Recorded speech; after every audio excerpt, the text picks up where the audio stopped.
ஓம் சக்தி பராசக்தி. நாம் இப்போ 51 சக்தி பீடங்களில் ஒன்றான பகுலாதேவி அப்படின்ற இடத்துக்கு வந்திருக்கோம். இந்த பகுலாதேவி பார்த்திங்கன்னா அம்பாளின் இடது கை விழுந்த இடமா கருதப்படுகிறது. இந்த தாய் தான் பகுலாதேவி. பகு என்றால் கை அப்படின்னு அர்த்தமா. பகுலாதேவி இந்த தாய் தான்.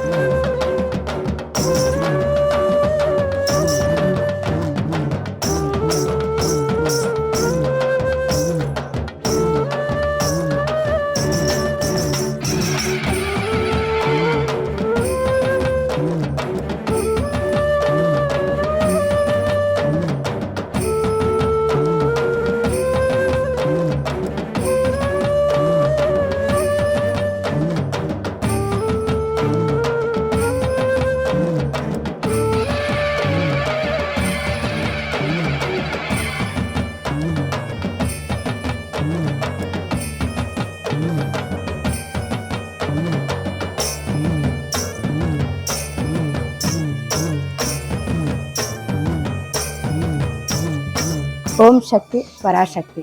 பகுலாதேவி அம்பாளின் இடது கை விழுந்த இடம்தான் இந்த பகுலாதேவி சக்தி பீடம். இந்த சக்தி பீடம் பார்த்தீங்கன்னா கேது கிராம் அப்படின்ற இடத்துல இருந்து 8 கிலோமீட்டர் உள்ள வரணுங்க.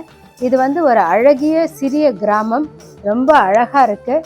அதே மாதிரி இந்த கோவில் பார்த்திங்கன்னா மிக பழமையான கோயில், ரொம்ப ரொம்ப பழசாக இருக்குது. இப்போ கொஞ்சம் பெயிண்ட் அடிச்சிட்டு இருக்காங்க, இப்போ தான் கொஞ்சம் மிகவும் பழமையான கோவில் இந்த பகுலா கோவில். பகுலா அப்படின்னா கையின் அர்த்தம். பகுலா தேவினா தன் 2 கரங்களை கொண்டு மக்களை அன்போடும் ஆதரவோடும் அரவணைத்து செல்பவள் இந்த தாய் அப்படின்னு இந்த பகுலா தேவியை சொல்கிறாங்க. உண்மைதாங்க. தாய் எல்லாருக்குமே அன்பு காட்டுறவள் இல்லையா, தாய்க்கும் தாயவள் இல்லையா. அந்த தாய் தன் அன்பு கரங்களாகல தன்னை வேண்டி வர பக்தர்களுக்கு கண்டிப்பாக உதவி செய்வாங்க. நம்மளோட வேண்டுதல்கள் எதுவாக இருந்தாலும் இந்த அம்பாள் தன் சிறைமேல் நிறுத்தி அதை நிறைவேற்றி வைப்பாங்க அப்படிங்கிறது இந்த ஊர் மக்களோட நம்பிக்கை. இங்கே பார்த்திங்கன்னா நவராத்திரி பூஜை ரொம்ப சிறப்பாக கொண்டாடுறாங்க. துர்கா பூஜை அதெல்லாம் ரொம்ப சிறப்பாக கொண்டாடுறாங்க. இது ஒரு மிக சிறிய கோயிலுங்க. சக்தி பீடங்கள் பார்த்திங்கன்னா ரொம்ப பெருசாக அப்படிலாம் இங்கே கிடையாது. எல்லா சக்தி பீடமும் ரொம்ப பழமை வாய்ந்தது. அதனால் எல்லாமே ரொம்ப சின்ன கோயிலாக தான் இங்கே இருக்குது. இந்த கோவிலும் பார்த்திங்கன்னா ரொம்ப சின்னதாக தான் இருக்குது. பழங்காலத்தில் இதை சுற்றி ஆறு ஓடிட்டு இருந்திருக்கு, அஜய் அப்படிங்கிற ஆறு. அந்த ஆறு இப்போ இல்லை, ஏன்னா இங்கே நிறைய மக்கள் குடிபெயர்ந்துட்டாங்க. ஆற்று மேலே வீடு கட்டிட்டாங்க. ஒரு ஓரத்தில் அந்த ஆறு ஓடிக்கிட்டு இருக்குது. அதையும் நான் உங்களுக்கு காட்டுறேன். இந்த கோயில் ரொம்ப அமைதியாக இருக்குங்க. நம்ம நல்லா ஒத்து கவனிச்சிங்கன்னா தெரியும். நிறைய கிளியோட சத்தம், குருவியோட சத்தம், அப்புறம் குட்டி பூச்சியோட சத்தம்லாம் இங்கே கேட்டுகிட்டே இருக்குது. கிராமமே ரொம்ப அமைதியாக இருக்குது. இந்த மக்களும் ரொம்ப அமைதியாக இருக்காங்க. நான் வரும்போது கோவில் மூடி இருந்தது. இந்த மாதிரி நம்ம யாத்ரா டைம் சேனலுக்காக சக்தி பீடத்தை ஷூட் பண்ண போகிறோம் அப்படின்னு சொன்னோடனே பெரியவா நம்மளுக்கு இந்த கோயிலை திறந்து விட்டுருக்காரு. அம்பாலோட ஆசி நம்ம எல்லாருக்கும் இதிலிருந்தே கிடைக்கிது அப்படிங்கிறதுல எனக்கு ரொம்ப சந்தோஷங்க. ஓம் சக்தி பராசக்தி.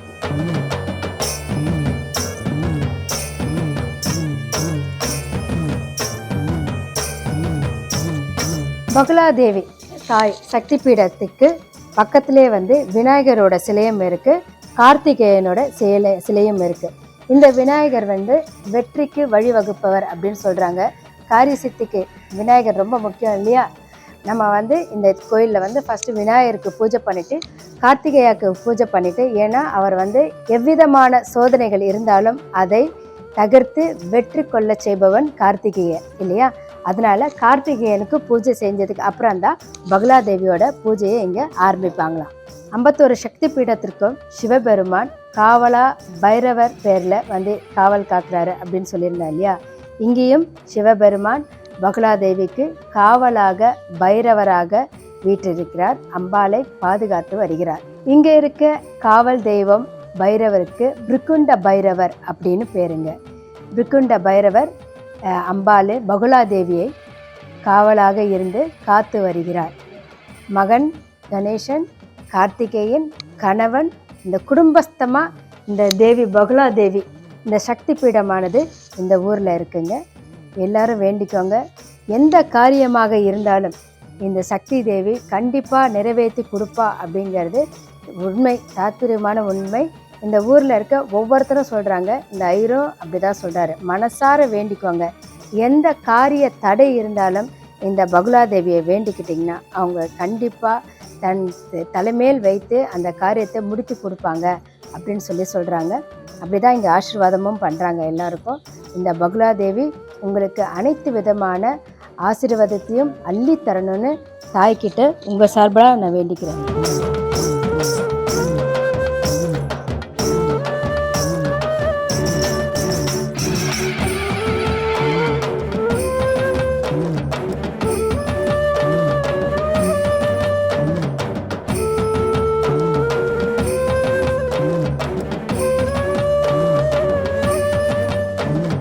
கருப்பு அருவாள் நீங்கள் பார்க்குறீங்க இல்லையா, இது தாய்க்கு பலி கொடுக்கும்போது இந்த ஆயுதத்தால் தான் ஆடு கோழி போன்றவற்றை பலி கொடுப்பாங்க. பலி கொடுக்குற ஆயுதம் அம்பாளோட திருவடியில் எப்போவுமே இருக்குமா. நம்ம வேண்டிக்கிட்டு நம்மளுக்கு என்ன தேவை நிறைவேறின அப்புறம் தங்களுக்கு முடிஞ்சது ஆடு இல்லைன்னா கோழி இல்லைன்னா பார்த்திங்கன்னா எருமை மாடு இதெல்லாம் கொண்டு இங்கே பலி கொடுக்குறாங்க.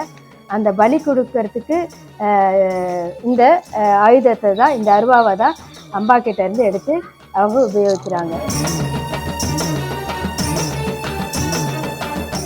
பைரவர் உதரியனா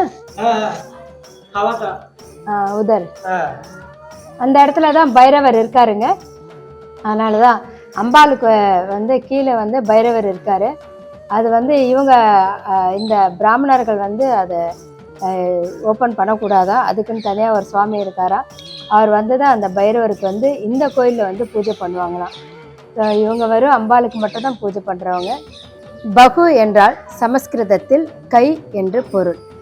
அம்பாள் தன் அன்பு கரங்களால் இந்த உலக மக்களையே அரவணைத்து காப்பாற்றுகிறாள் என்பது பொருள்.